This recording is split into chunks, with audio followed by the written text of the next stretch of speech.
Life hadn't been too good to Sam. He had suffered from illness and loneliness and never had much success holding down a job.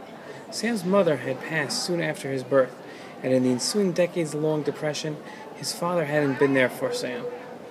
Sam felt distant from the rest of mankind. He was raised religious, and though he was observant of the Torah's rituals, they never really spoke to his heart. His Torah observance was more mechanical than passionate. He experienced the common loneliness unique to those seeking a relationship with God, but never quite developing it. Once a year, Sam took an annual pilgrimage to Israel, and as he stood at the Western Wall, here right behind me, he felt a particular distance from God. All at once he realized that he found no relevance in his religion.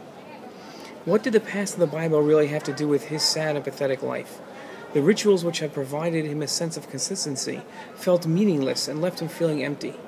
Next to Sam sat an old man, a regular at the kotel, the Western Wall, and in place of the bright, wondrous look of the usual kotel visitor, he noticed Sam's long face, his depressed stance, and his faraway glance. "What seems to be bothering you, brother?" the old man asked. Sam, although reluctant to tell others his problems, let alone a stranger, in a gush of tears, Sam told his life of loneliness. The old man listened patiently. He lent a tissue and offered a kind word.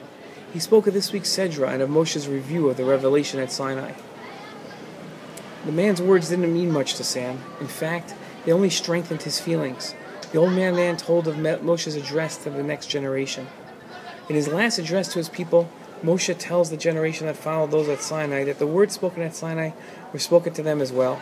This covenant wasn't sealed with your fathers, but with us today, who are living. The old man challenged Sam to explain the verse. How could a covenant drawn with a previous generation extend to a future one? Sam wasn't sure how to answer, so the old man answered his own question. The Torah, explained, isn't an heirloom or fable that can be passed to one generation alone. The Torah is eternal, its wisdom infinite, and its laws always relevant. A person need only study its laws and lessons to find the Torah's meaning in their life. The unstudied Torah is a strange dogma, while the studied Torah is a vibrant vehicle that connects man to God. As God's guide to the world, the Torah allows man a limited apprehension of God. To feel connected to God, man needs to study the Torah. This is why, explained the old man, that Moshe told the Jews that the covenant with God applies to all generations, not only those that were at Sinai. Sam took the old man's words to heart. He understood that the Torah's words could provide him the meaning he so desperately sought.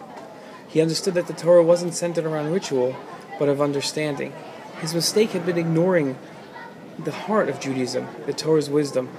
He rose from his seat, still feeling distant, but with a renewed vigor and a fresh commitment to reconnect with God through the study of the Torah.